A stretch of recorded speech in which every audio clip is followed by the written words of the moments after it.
everybody, I'm Chef Stephanie, and today I'm going to be showing you a fusion dish. What is fusion? That's kind of a fancy term for I'm combining sweet and savory, because many of you know that I kind of specialize and like to do things that are savory, but something that's really popular right now is combining those things that are exactly those two kind of ends of the spectrum, sweet plus savory. So we're going to be making a dish that normally you might think is sweet because it has gingerbread in it. But we're going to be making it in a base of artichokes right here from Naxos.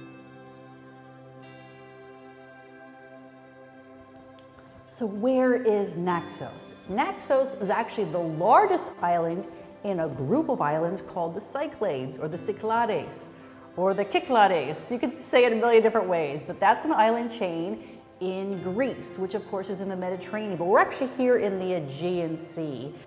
So in the heart, really, of where civilization began. And Naxos is one of thousands of islands here in Greece. But it's very famous for a bunch of reasons, and that's why we chose to put our school here. Naxos is famous because you might have heard of Zeus. That's right, if you've ever studied mythology, you've learned about ancient Greek mythology, Zeus was very important. So go research if you don't know about Zeus and see who he was. But also, Naxos is so diverse because we have mountains way up in the hills. That's where mountains are, but we also have very fertile valleys. And Naxos grows things like potatoes, and we have these fantastic citron trees that make a citron liqueur, as well as a tremendous number of different vegetables and fruits. But Naxos is also known for its diverse landscape. We have beaches, just hundreds of beautiful beaches around the island, and then there are stone quarries. We have many ancient burial sites. There are towers, undiscovered, well, they're little known discovered archaeological sites. So if you come here, you literally could never fill up every one of your days. And when you leave, I promise you, you will be thinking, I wish I had more time.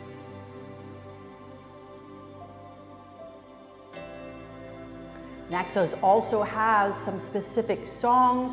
They're also very known to break out into dances. So wherever you are around the island, people are so friendly. It's so safe here. Whenever you walk up to a coffee shop or a cafe or a restaurant, instantly you feel like you're at home. So if you're coming by yourself or in a group, you'll always be welcomed and embraced here with open arms in Naxos. And you don't have to speak Greek, but it would be nice if you learned a couple of words.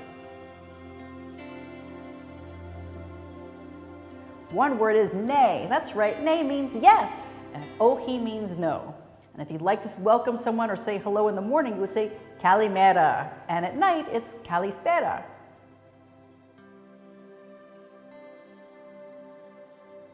Now this recipe has really two parts. And so I'm going to be showing you the very last part, which actually is the vegan hollandaise. Hollandaise, of course, typically is made with eggs, but we're not using eggs today. We're going to be using something called Gloria. And what is Gloria? Gloria is an egg replacer. Normally this is very flavorful. This does taste like egg, but no eggs, no hens, no traditional eggs are used in this. This is a powdered product that we've developed here, and we're going to be making our vegan hollandaise out of it. But in addition to adding some lemon juice, as well as the Gloria product and a little bit of water, I'm also going to be making this really delicious by adding some garlic. So it's really going to be creating a delicious flavor profile to put on our gingerbread. So in here, I already have the Gloria pre-measured. There's also some nutmeg for some fantastic flavoring. I'm just going to pop this into my blender.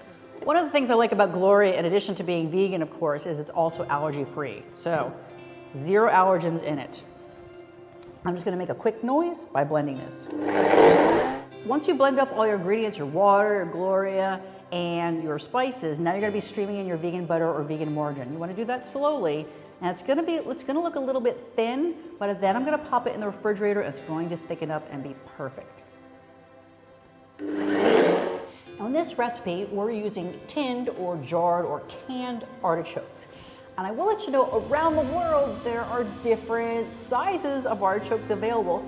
Here in Greece and specifically in Naxos, we have enormous artichokes, and we actually get them in the frozen section. So I just wanted to show you, they come just like you would think of getting like frozen peas or frozen carrots, and they're enormous. So these are fantastic for this recipe because you can get a lot of filling in there if you like filling. But if you can't get these frozen, don't worry. Just get the ones that are in the jar or in the can, and you just want to make sure that you get them in brine or water. You don't want the ones in oil. So make sure you just tip them out. So they're going to be a little bit more difficult to stuff if you have the smaller ones, but don't worry, they'll still work. All you want to do after you get them and drain them, you just want to take a knife and cut off the bottom so that they're going to be laying flat on your plate.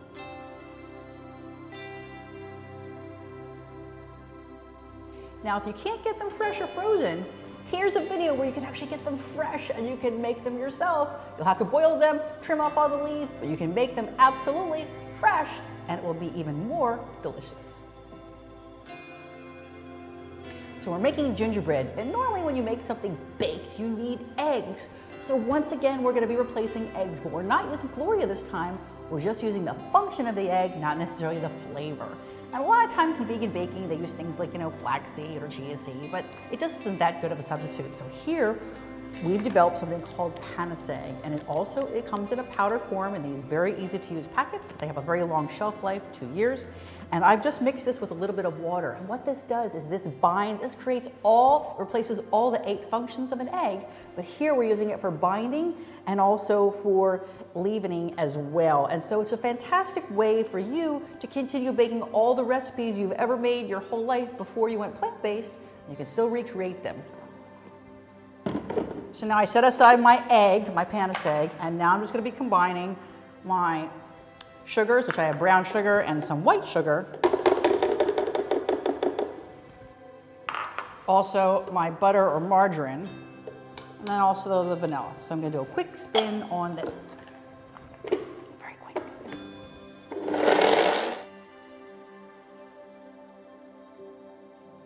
So it wouldn't be gingerbread without fresh ginger.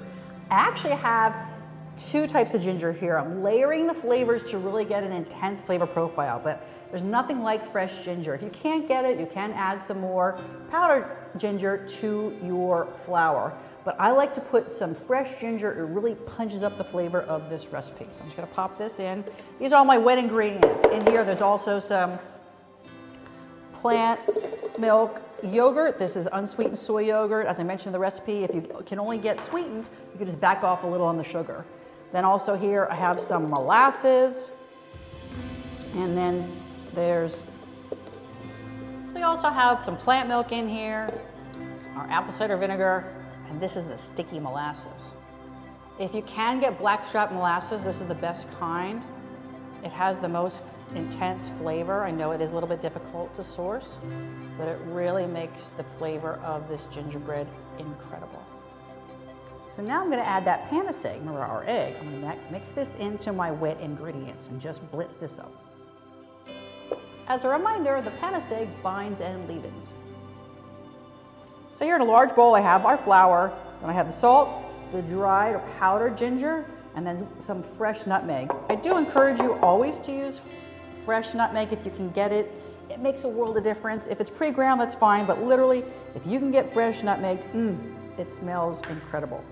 So you always want to just mix all of your dry ingredients well.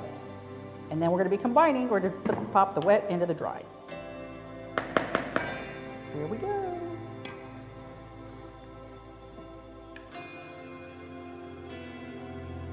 Now I have my oven preheated to 165°C bake.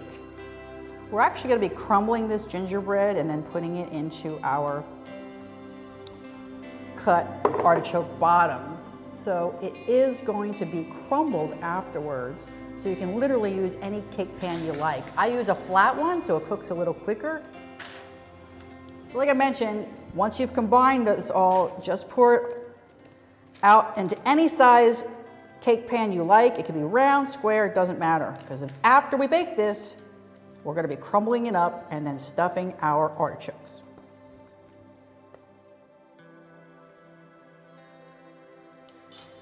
After you've made your gingerbread, take it out of the oven, let it cool, and then you just want to pop it into a large bowl. Now here's where it gets a little savory. Remember, your gingerbread is sweet, But in here, we have parsley, so that's savory, and then we have toasted pine nuts. They add some nice fat. I've also put some salt and pepper in here. And then there is, of course, like I mentioned, the parsley. So we're gonna be stuffing these. So you just wanna take your artichoke bottoms out of the water, drain them well, and then just get this nice, it's almost like, think of it as like meatballs. Yeah, you're making a dough or some meat and you're stuffing it in. So you wanna combine it. It's so nice and moist and it's staying together because of that paniseg that we put in here. And I use pine nuts. If you can't get pine nuts, because I know they are very expensive, you can absolutely use toasted almonds or any nut you like. But bear in mind that if you have really big chunks of nuts, it might not be so nice to be popping a whole nut in your mouth. So you'd want to chop them down, cut them down. So you could use pecans or anything. Remember, all of these are already cooked. So now, once you have all of your artichoke stuffed, remember you have your sauce that you made, the vegan garlic hollandaise. You can just drizzle that on top. I put mine in a squeezy bottle, but you don't have to. You can literally just drizzle it with a spoon, your choice. I have a little bit of extra parsley here. I'll just put some of that on top, if you like, just for a little extra color. And then it's always really nice to put a little bit more lemon on here. If you have a citrus zester, you can use that. You don't have to. You can squeeze a little bit more lemon on here just because it's fantastic with a little bit of extra lemon. Put a little bit of the citrus zest on there. And it just makes this fantastic.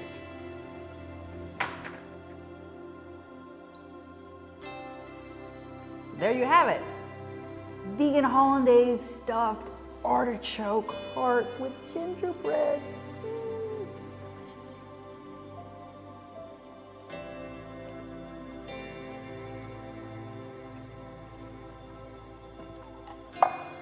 Great any time of the year. And remember, everything's already baked. You can take this to the beach, have it for a picnic, or for a nice brunch.